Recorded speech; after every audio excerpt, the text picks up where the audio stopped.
Oi, oi, sejam muito bem-vindos a mais um Bahia da Gente. Hoje a gente está aqui com esse artista grafiteiro, Rodrigo Muricy. Rodrigo, seja muito bem-vindo ao nosso programa e agradeço desde já por ter aceitado o nosso convite. Muito obrigado. Eu que me sinto lisonjeado de ter recebido esse convite.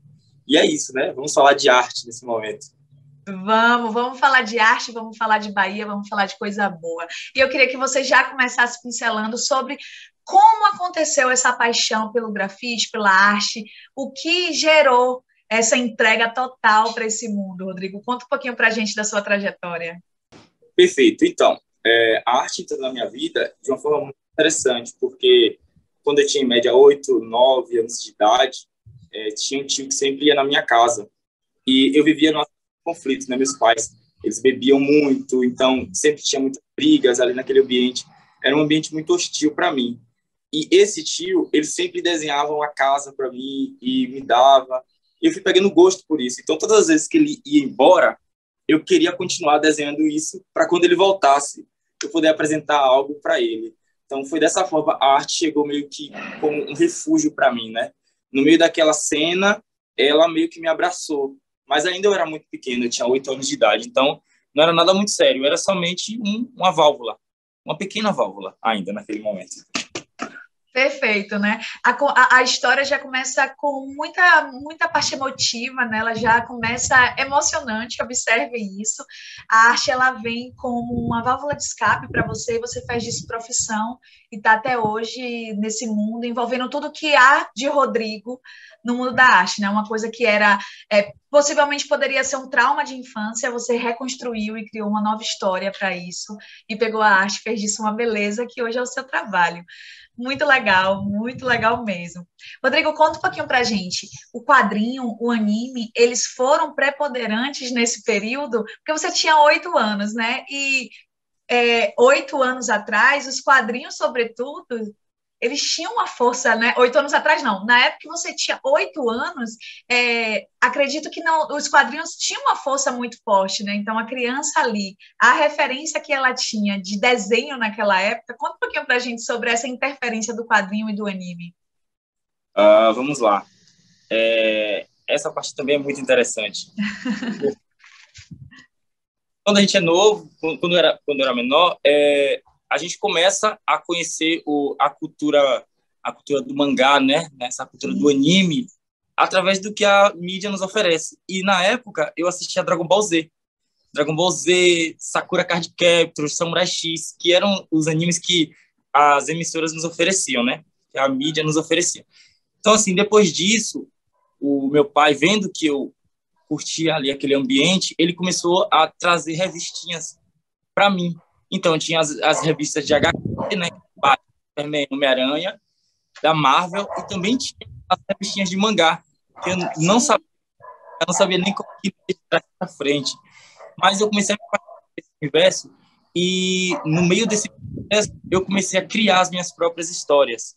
Então, a partir de um ponto onde me criou ali uma espécie de suporte, né? De chão para mim, e depois, através desses quadrinhos que eu li, olha como é interessante, depois dos quadrinhos que eu comecei a ler, a criar a minha própria história. Uma história onde havia um personagem que era feliz. Então, eu comecei a desenhar esses personagens. Eu estou querendo me emocionar, mas eu não vou fazer isso agora. Tá muito emociona, pode ficar à vontade. Ai, meu Deus, vamos lá.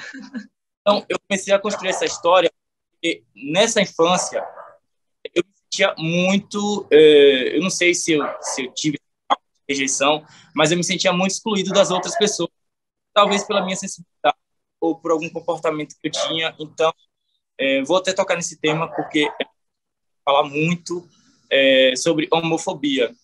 Eu sou casado, tenho 2 filhos, eu não sou gay, mas eu amo todas as pessoas e eu acredito muito no amor e não tenho nada contra. Porém, na minha infância, todas as pessoas elas falavam sobre o meu comportamento e atrelavam isso à minha sexualidade. Então, eu vivia muito excluído e introspectivo porque eu tinha muito medo disso. Eu não sabia o que era. Eu não sabia o que eu ia ser ou o que eu queria ser. Sim. Eu só, por si, tinha uma sensibilidade aflorada e as pessoas atrelavam isso à minha sexualidade. Então, se ele é emotivo ou é sensível, ele é gay. E não é isso, nem sempre é isso. Não é isso. Então, isso me machucava muito. Então, nesses caminhos, eu ia buscar o meu próprio mundo. Então, a arte ela começou ali a se modelar à minha volta dessa forma. Então, eu falava, não, se no meu mundo eu não quero pessoas que me discriminam pela forma que eu sou, eu vou construir uma arte e um quadrinho que não exista isso. Foi muito forte para mim essa ideia da construção dos animes. Então, aí, eu conheci o Samurai X, o Dragon Ball Z, mas isso não era a minha vivência. Isso é oriental. Sim. Então, a minha vivência era a favela, era os conflitos dentro da minha casa, era a discriminação pelo meu jeito. Então, eu falei, não, eu preciso começar a desenhar algo aqui que seja o que eu quero para o meu futuro. E aí foi dessa forma. Mesmo, né? Isso, minha vivência. Perfeito, perfeito. E aí você lia os animes, os quadrinhos, você acompanhava e dali você se inspirava para trazer a sua própria história contada de um jeito diferente, com um final feliz que você vislumbrava no futuro, Isso. né? Perfeito, maravilhoso. Coisa linda de ver, desde o começo, na sequência, assim, né? Você traz a referência de seu tio, que sempre introduziu a arte ali, né? Com coisas simples, com o desenho de uma casa que, para uma outra pessoa, talvez não tivesse significado nenhum, e você pegou aquilo e trouxe para a sua arte, para o seu mundo, para o que faltava naquele momento, que você sentia falta naquele momento, e disso você foi, criou sua arte e hoje está aí. Muito legal a sua história, Rodrigo. Parabéns, parabéns por toda a trajetória. Nesse processo de criação, você teve algumas pessoas que te ensinaram algumas técnicas. Qual é a relevância de ter, no começo de tudo, alguém para lhe orientar com as técnicas primárias, né? Porque a gente sabe que depois se desenvolvem outras técnicas, mas assim, deu o start. Precisava de uma técnica inicial. Como foi para você isso? Quem te ajudou nisso? Qual foi a importância dessa parte para o Rodrigo artista de hoje? Eu acho que foi imprescindível. E essa questão de você ter uma referência e um apoio, né, foi tão importante para mim que os meus professores, os meninos que eu considero hoje como os meus mestres, eles me deram uma base para eu voar literalmente, sabe? Eu não tinha acesso, né, à arte, não sabia o que era, não sabia se existia professor. Na época, não existia escola de arte na minha cidade que dizia, não, vai lá estudar desenho. Não existia. Ou você comprava uma revista na banca e tentava reproduzir o que estava na revista, ou você ia por osmose ali tentando fazer e fazer e até acontecer. Autodidata, né? Autodidata. Passando na rua de cima, né, da minha casa, eu vi um menino, um rapaz desenhando sentado numa esquina. E aí eu sentei do lado dele e falei, velho, tem como você me ensinar? Ele falou, senta aí. Nessa de sentar, ele começou a jogar tudo, assim, sabe? Que ele sabia para mim. Com uma semana, com um mês, eu já sabia tudo que ele tinha, tudo que ele sabia. E esse processo de evolução não cabia mais naquele Muricy. Então, eu tive que buscar outra referência. Esse professor, vou até citar o nome dele, foi o Juraci. E ele cuidou muito bem, assim, dessa parte, desse processo inicial. Ele me ensinou a esboçar, ele me ensinou a dar os primeiros traços. Ele me ensinou o que era uma sombra, o que era uma luz projetada. E eu falei, olha, isso é legal. O Rodrigo passou, olhou meus desenhos, eu botava com a pasta no colo e voltou. Aí quando ele voltou, eu estava treinando esboço, esperando Maurício para ensinar a desenhar. E aí nisso, Maurício pegou e falou, me espera aí. Aí o Rodrigo voltou e falou, velho, eu vi tu desenhando aí, vi teus desenhos, tu podia me ensinar a desenhar? E aí eu comecei a ensinar ela a desenhar. Aí eu falei, vai tal hora, que era 5 horas da tarde, dia de sexta ou de sábado lá em casa, que eu ensino uns meninos, e aí tu aprende. Então eu comecei a melhorar o meu quadrinho, né? Comecei a aprimorar minhas histórias. E aí chegou um momento, não, agora eu preciso aprender mais técnicas, porque só saber o esboço não é legal. Então eu precisava saber sobre luz, sobre volume, sobre textura. E aí entra Fábio, que é um outro cara monstro na arte, e ele estudava muito, e a vida dele toda foi estudar. Então ele começou a me passar as técnicas e chegou um momento que ele falou, mas eu não tenho mais o que te passar, tu já está muito bom. tu já passou de mim. Então, é aquela velha história. O aluno, ele supera o professor, né? Porque eu tinha muita sede. Era uma coisa que me completava naqueles momentos. Então, eu fazia arte na escola, eu fazia arte em casa, eu fazia arte em todos os ambientes que eu ia. E eu costumo dizer que a arte ela me ajudava a me concentrar. Até dentro da aula, eu não sei se isso é relevante, mas enquanto a professora falava, eu ficava riscando o caderno, de alguma forma, fazendo traços. Se eu parasse de fazer isso e prestasse atenção focal nela, como a gente está fazendo aqui agora, Sim. minha mente ficava, eu não conseguia absorver nada. Era um ponto de atenção ali, né? Tem que ter esse ponto de atenção na mão, eu tinha que ficar riscando e tal. E é isso, esses professores, eles me deram uma base que hoje eu quero proporcionar para outras pessoas que, como eu, não tiveram um acesso fácil para a arte. Mas eu fui privilegiado porque eu conheci 2 caras. Mas o tanto de crianças que tem aí que queria estar na arte, mas não tem esse acesso. Não tem ninguém que dê um apoio. Então, eu costumo dizer que ter alguém que te dê um norte no início é muito importante. Porque nem todo mundo tem a força e a coragem de continuar depois dos 16, sei lá, depois dos 17. Porque algumas coisas na sua vida começam a pedir que você seja mais sério. Sim, E até é algo mais descontraído, não é algo tão... mais lifestyle do que realmente, né? Do que profissional, do que não tem o peso, né, de uma coisa profissional.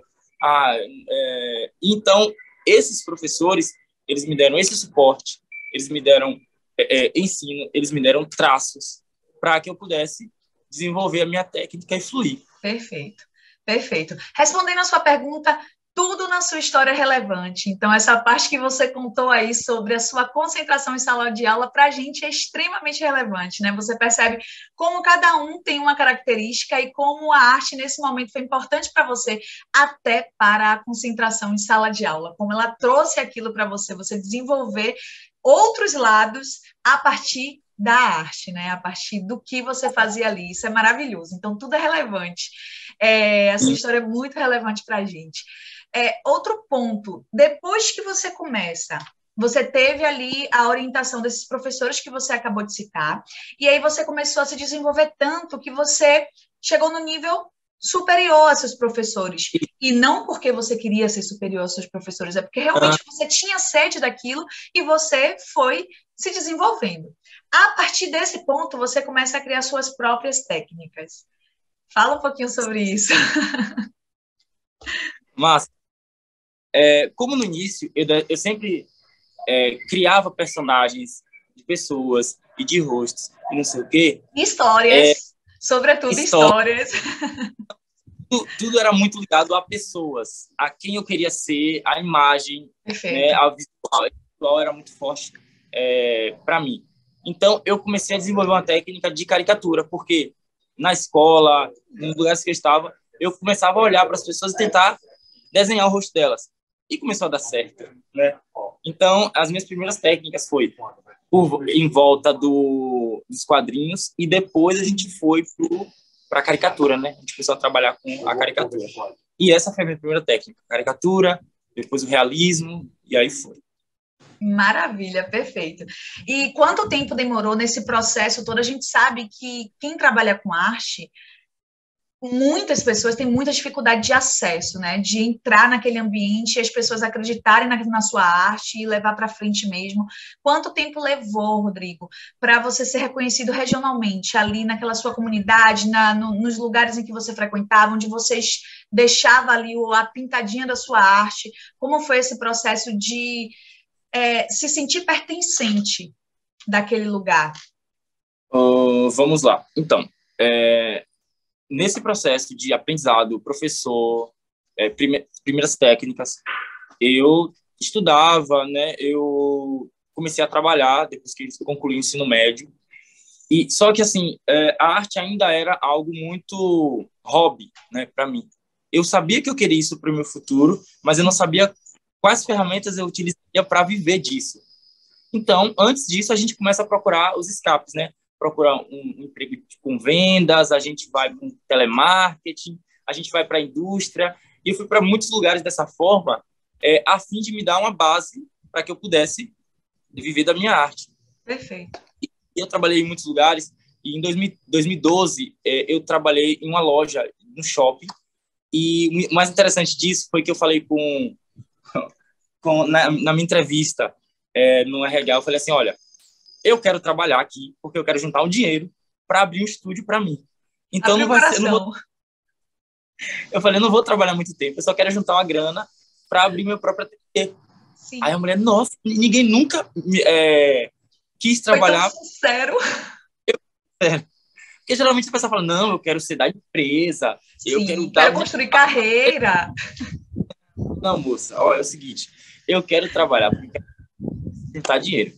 Você pode me dar esse emprego? Ela falou, claro, venha. E aí comecei a trabalhar nessa loja, trabalhei durante o ano. Só que assim, tudo que eu me empenho a fazer, eu faço muito bem. Acontece que no ano seguinte, eu já estava dando o curso de introdução para os novos vendedores. Só que eu já queria sair.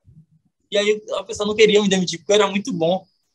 Eu falei, meu Deus, eu tenho que sair. Enfim, quando eu saí dessa loja, eu pedi para sair, de fato. Eu falei, olha, chegou minha hora, eu quero trabalhar com arte.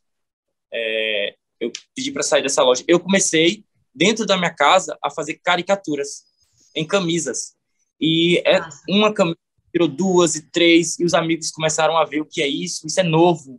Em 2013, isso era muito top, era novo. Era você vestir seu próprio rosto e tirar onda. Então, eu comecei a espalhar isso. Então, assim, de 2013 até 2018, foi onde eu ganhei, acho que uns 5 anos, né, 4, 5 anos, eu ganhei essa visibilidade na minha cidade, muito forte, porque todas as datas comemorativas, as pessoas elas queriam dar o presente que Muricy fazia, que era uma caricatura super maneira, uma xícara, a galera se amarrava. Então, eu fazia xícara, fazia boné, fazia camisa, tudo personalizado com a foto da pessoa. E tudo isso era, detalhe, à mão. Eu fazia à mão. Então, era muito especial, né? Porque eu gastava um tempo ali criando para a pessoa. E era tinha único, toque. né? Era único. Até a mancha que ficava na camisa era daquela camisa em específico. A pessoa que recebia o presente de caricatura, ela sabia que alguém dedicou um tempo, dedicou um conceito, um brainstorm para ela. A pessoa não foi numa loja e comprou algo que foi reproduzido 1000 vezes. Sim. Foi algo que foi pensado para ela. Então, isso era muito especial. Nesse momento, eu comecei a ganhar visibilidade porque as pessoas se emocionavam e elas queriam dividir essa experiência com outra pessoa. Perfeito. Eu já tive cliente que fez 20 camisas. Porque dá todo mundo as camisas. Então, chegou um momento que eu falei, eu não quero mais fazer camisa para você, não. Você quer... eu quero outros clientes também. Eu já sabia, ele já mandava mensagem e falava, de novo, mais cara. Foi muito massa. Então, 2013 para 2018 foi o momento assim que minha cidade me conheceu e aí começou a se espalhar ali para o interior, porque alguém queria levar para um parente próximo, para Salvador, e aí foi.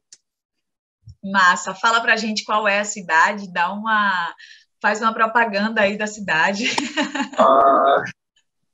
Eu sou filho da Princesa do Sertão, que é Feira de Santana.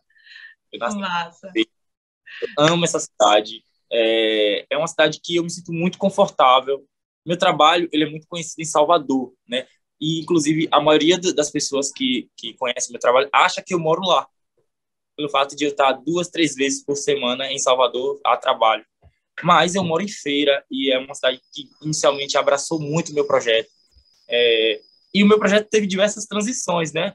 Então, assim, hoje Feira de Santana me reconhece de outra forma.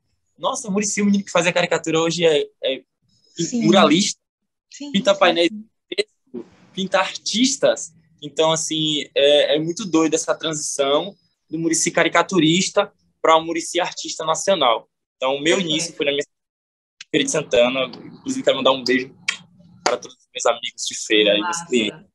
Massa, massa. Ó, a gente vai para um pequeno intervalo, mas a gente já volta. Você que está aí, não sai, não tira do canal, que a gente volta já já com mais desse artista com uma potência maravilhosa que está aqui, deixando um pouquinho da sua história para a gente. Já já a gente volta.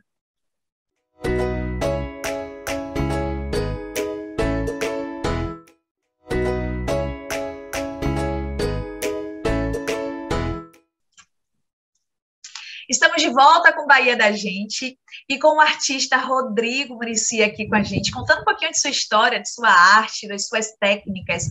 Conta um pouquinho para a gente, Rodrigo, quais foram os trabalhos que nesse processo todo, a gente conversou no primeiro bloco, você falou sobre a sua trajetória, quais foram os trabalhos que mais te deram visibilidade? Os primeiros trabalhos, além da caricatura, né, que foi assim, o carro-chefe no início, quais foram os trabalhos que mais te deram visibilidade para hoje você ser a potência que você é, não só regional, mas um artista reconhecido? Então, essa parte é muito interessante, porque tudo que eu fiz até hoje, meio que teve um plano por trás, né? Sabe aquele plano de dominar o mundo? Eu tinha esse plano. Então, eu comecei, eu tinha muitas insights assim dentro de mim com relação a isso, e eu pensei, não posso ir para Salvador antes de expor todo o meu trabalho em feira. E aí depois eu falei, não posso ir para o Brasil depois de expor todo o meu trabalho na Bahia, eu preciso conquistar isso. Nossa. Então, primeiro, estabelecer o meu projeto em feira, depois eu fui para Salvador, e aí, enfim, o Brasil. Porém, para fazer isso, eu tinha que encontrar pessoas específicas. E aí eu comecei a trabalhar com influencers. Então, eu trabalhei com alguns influencers da minha cidade, e aí comecei a Salvador. Então, os primeiros nomes ali divulgaram dentro da cidade, de feira. Quando eu fui para Salvador, veio Dumaice, Christian Bell, Leozito, essa galera que me abraçou de uma forma assim louca. E aí essa galera me abraçou e eles me levaram para outras pessoas. Então, a galera do humor me levou para os jogadores de futebol. Eu comecei a fazer grandes nomes. Marinho, comecei a fazer Talisca, Paulão, Marcão, que é um jogador que hoje ele é um ícone na China. Então, assim, eu comecei a fazer para muita gente legal. E no meio dessa gente legal, de jogador, de humorista, entraram os cantores. E aí tudo isso começou a se expandir, porque o que era Bahia virou Brasil nesse processo. Então, isso foi ganhando uma extensão gradativa. Feira de Santana com influencers, depois os humoristas começaram a divulgar o meu trabalho ali. E aí, que eu posso dizer para você aqui hoje, de consumir meu trabalho, que me deu uma visibilidade gigantesca na época, foi Carlinhos Maia. Sim. E ele me recebeu, né, em um momento, e aí me deu aquele arroba gigantesco, e eu me lembro que no dia foram 15 mil pessoas me seguindo. Imagina. Simultâneo. 15 mil. Isso em 2018, 2017, 2018. Então eu falei, nossa, 15 mil pessoas me seguindo hoje. Eu não sabia nem por onde começar. Então você começa a observar que se Carlinhos Maia é um influencer nacional, eu não vou ficar mais só em Salvador. Pessoas do Rio de Janeiro começaram a me chamar, pessoas de outros estados me conhecendo e consumindo ali meu trabalho. Então foi dessa forma, também com Esther Matos, né? E com a galera toda de Salvador.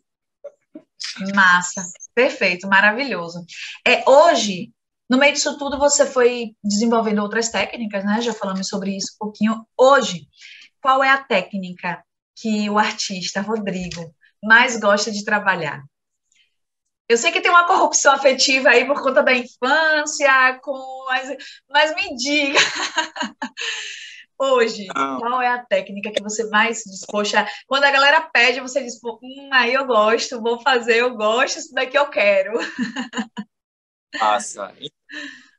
Hoje eu trabalho muito com os murais, né, que é o grafite, de fato. Porém, o meu grafite, ele não é um grafite, não sei explicar, tradicional, vamos dizer assim. Ele é um grafite onde eu uso técnica mista. O que é a técnica mista? Dentro do meu trabalho, eu trabalho com espatulado, eu trabalho com muitas texturas, eu trabalho com luz e sombra, e aí eu vou com pincel, eu uso borrifador, eu uso muita coisa dentro disso tudo para criar uma espécie de trabalho único de Muricy, né? Eu não encho o meu trabalho ou a minha técnica somente ao spray, que muitos grafiteiros fazem isso. Eles têm uma vamos dizer assim, uma ordem de, não, eu tenho que fazer todo esse trabalho só com a latinha, eu não posso usar outra coisa, senão não é grafite. Então é outro tipo de arte. Não. Na minha arte, eu uso diversas ferramentas, diversos elementos para compor. Então, eu acho que eu posso dizer que minha técnica que eu mais gosto de usar é técnica mista, né? Que é um pouco de cada coisa. E tem um pouco de influência do realismo e moderno. Eu amo pintura abstrata, então eu sempre tento trazer a minha arte para um lugar mais lúdico. Apesar de ter feito muita foto, muita caricatura, muito realismo, hoje eu sempre gosto de desconstruir. A pessoa quer fazer um rosto comigo, eu vou lá e falar, oh, por que a gente não faz um rosto colorido, com tinta escorrendo? Vamos fazer uma coisa mais... Porque, assim, a gente já tem boas câmeras para tirar boas fotos. Então, a gente não precisa que um artista vá lá e reproduza fidedignamente a sua foto. A gente precisa que o artista expresse. Entendeu? A gente precisa... Como você me vê, Muricy? Eu te vejo uma bolinha e um X. É a expressão do artista. Você tem que... A pessoa que está do outro lado, ela tem que entender. Mas, muitas vezes, eu fui coagido a viver num padrão de perfeição.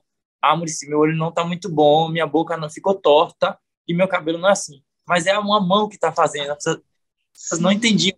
Sim. E eu comecei a construir através dessas técnicas e dessas inspirações, né, dessa técnica mista de dizer, olha, eu não vou fazer sua foto, eu vou fazer algo que eu vejo que é a minha arte em você, tá? Então, aí isso foi fluindo. E é isso. Perfeito.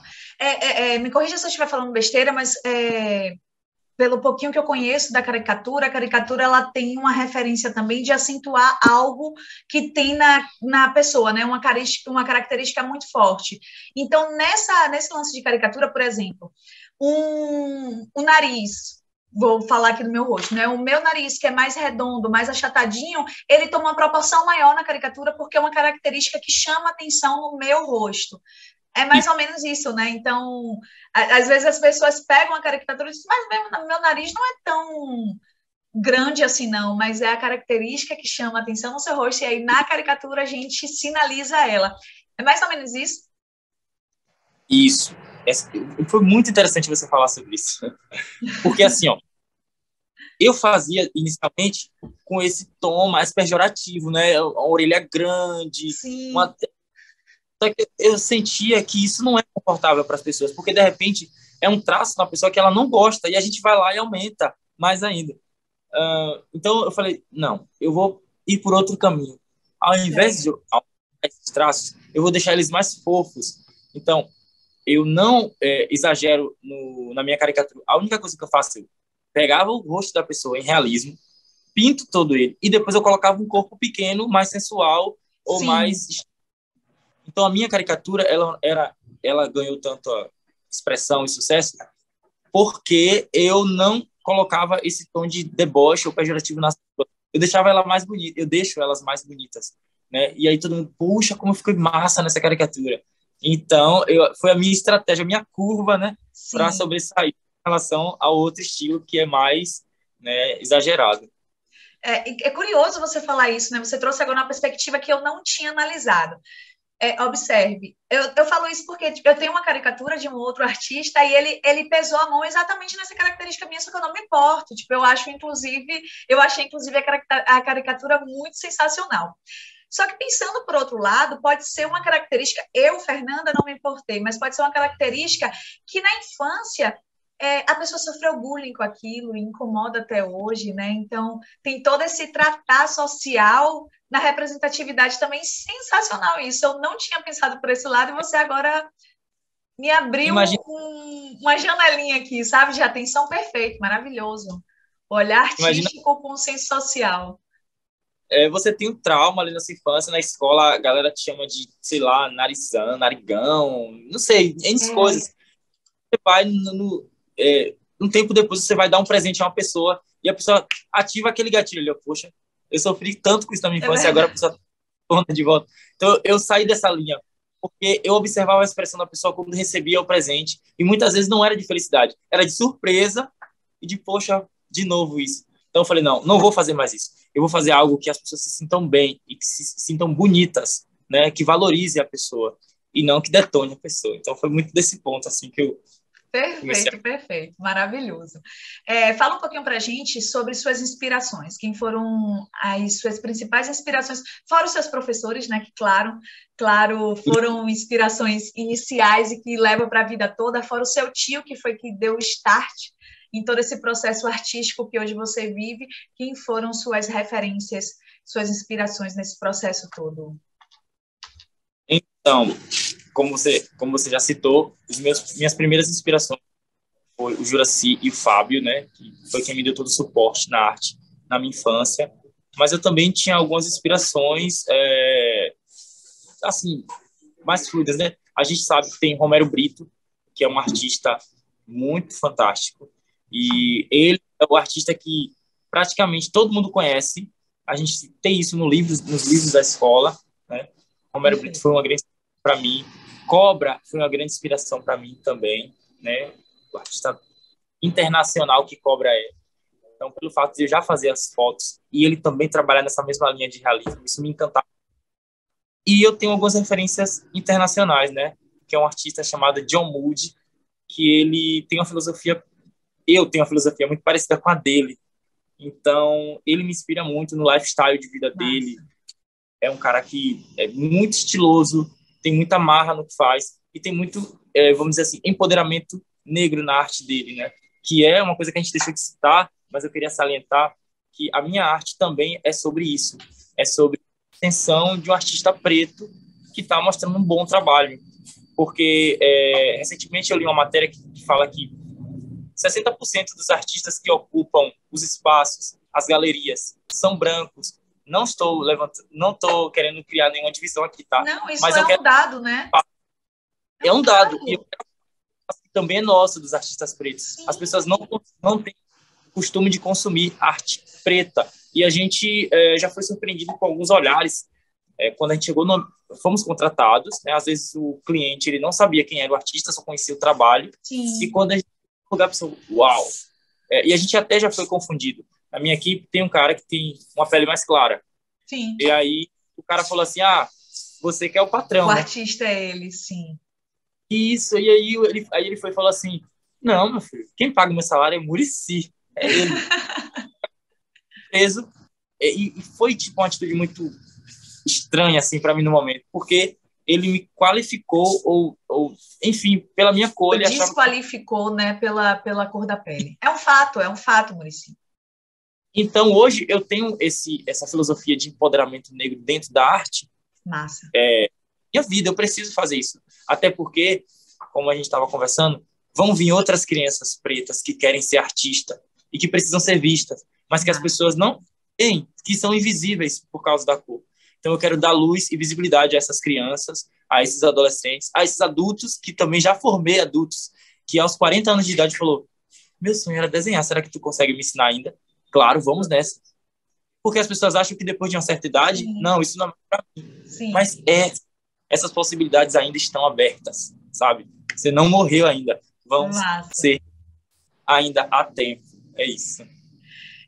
Em toda entrevista, né, percebe-se um brilho no olho quando você fala de sua arte. É muito legal você entrevistar alguém que tem realmente paixão pelo que faz.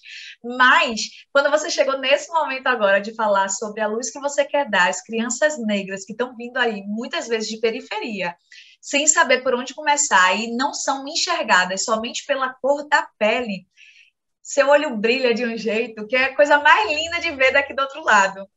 É maravilhoso te ouvir falar sobre isso. Muito lindo, continue nessa sua trajetória, pense realmente sobre essa perspectiva, porque elas precisam de uma referência negra que potencialize tudo que elas têm. E isso é maravilhoso. Pegue seu lugar de fala mesmo e traga isso para a comunidade que precisa ser escutada. É isso aí mesmo. Massa. Eu vi alguns trabalhos, né, gente? Trabalhos sensacionais. Visitem a página desse rapaz. A gente vai deixar aqui disponível, mas visitem mesmo.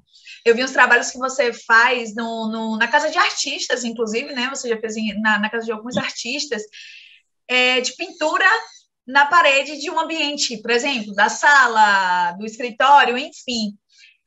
E tem um realismo, aquele negócio é muito lindo. Eu cheguei a te perguntar em off aqui, né? Em óleo. Não, se não, Fernanda, é só minha técnica mesmo em spray que eu trago e eu consigo dar aquele efeito. Você acha que isso é uma tendência? Que as pessoas estão realmente gostando dessa vibe dentro de casa, que não era uma coisa muito comum, né? A gente vê isso como uma arte de rua, né? E a gente traz esse conceito para dentro. Como é isso? Então, dentro da arquitetura, do urbanismo, o grafite, né, a arte urbana, ela começou a ser muito, muito, muito usada, porque as pessoas começaram a desconstruir, né, esse óbvio que é, eu quero uma casa convencional. Não, a galera quer uma casa que se sinta à vontade, que seja íntegra. Por exemplo, na minha casa, nas paredes tem arte, porque isso sou eu. Então as pessoas começaram a ver, isso, e aí tá tudo bem. Porque, por exemplo, a minha esposa, ela fala assim, mas tu vai colocar arte dentro, na parede? Eu falei, vou, porque isso sou eu vou me sentir bem com isso. Sim, sim. O interessante dessa tendência é que na pandemia, né, no início da pandemia, as pessoas elas ficaram enclausuradas dentro de casa, elas não podiam sair, sabe? Não podiam sair para ver arte na rua. Então elas precisavam trazer essa arte para dentro de casa. E o mais interessante foi que eu comecei a passear, eu fazia os quadros, fazia as camisas e entregava. Só que as pessoas, não, eu quero que o artista agora venha para minha casa e comigo, porque eu quero experiência. Então, eu comecei a viajar bastante, viajei o Brasil inteiro, ficava uma semana na casa de um artista, uma semana na casa de outro, e essa tendência ela foi tomando uma proporção gigantesca para o meu trabalho, porque isso, de fato, foi o que me trouxe mais visibilidade. O mais engraçado foi que eu cresci muito nesse processo da pandemia, porque eu fiquei na telinha aí do Instagram, das redes sociais, na casa dos artistas fazendo arte, para preencher aí, né, essas lacunas que a pandemia nos deixou.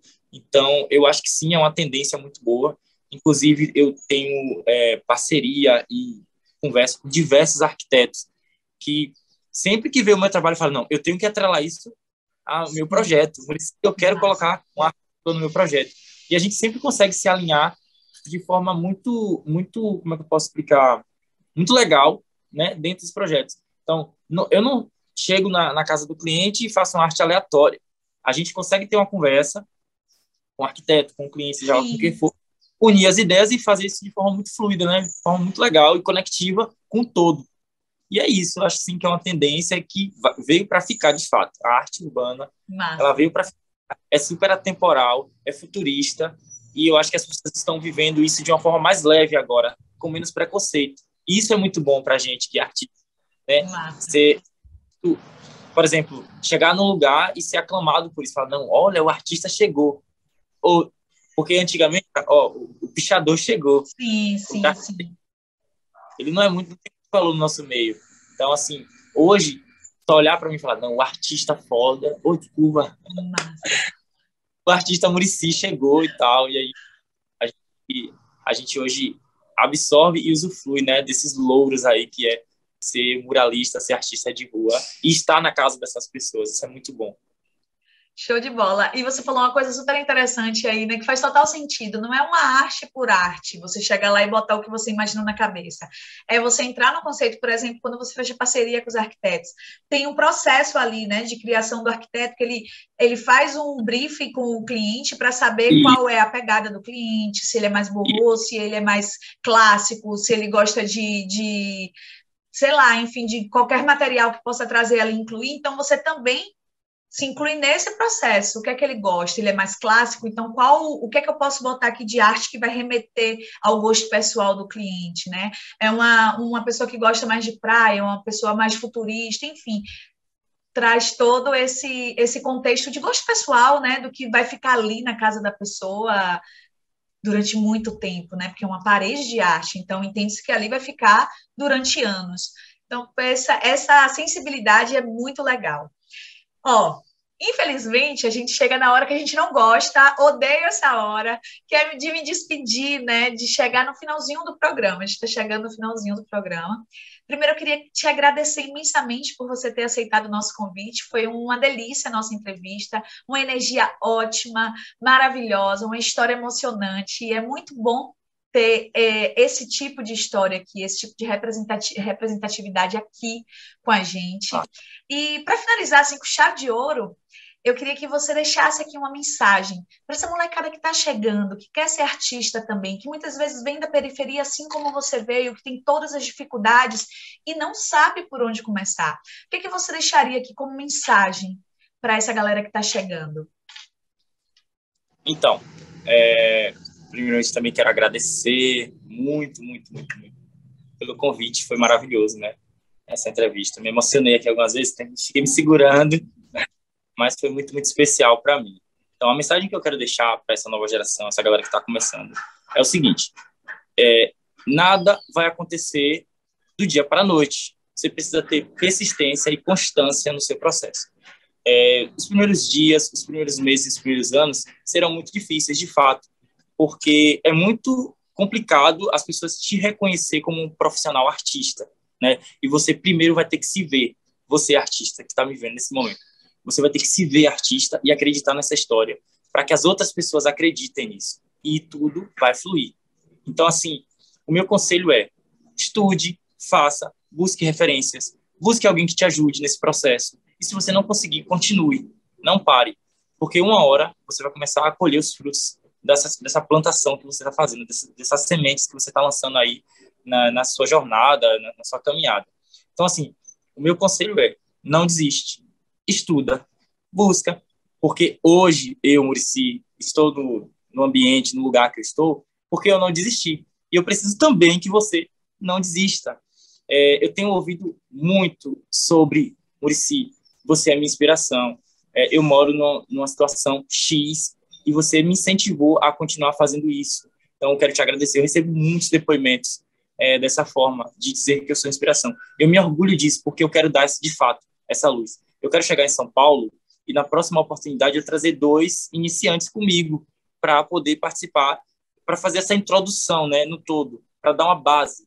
Porque, muitas vezes, essas crianças que querem iniciar, elas não têm esse acesso à arte, elas não têm alguém que lhe direcione, que diga: olha, vai por esse caminho, e é gradativo, é dessa forma.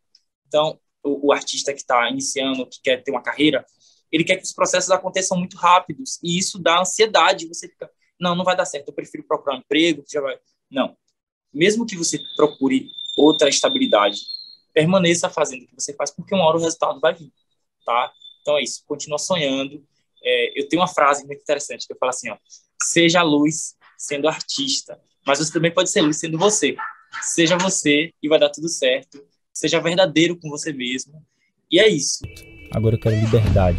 Eu quero me expressar da melhor forma possível e deixar a arte ser o que ela nasceu para ser. Eu acho que essa é a melhor definição para a palavra arte: liberdade.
Um beijo e vamos ser felizes. Obrigada de coração, Rodrigo. Muito bom ter você aqui. Gente, a gente chegou no final de mais um programa, mas semana que vem a gente tem mais.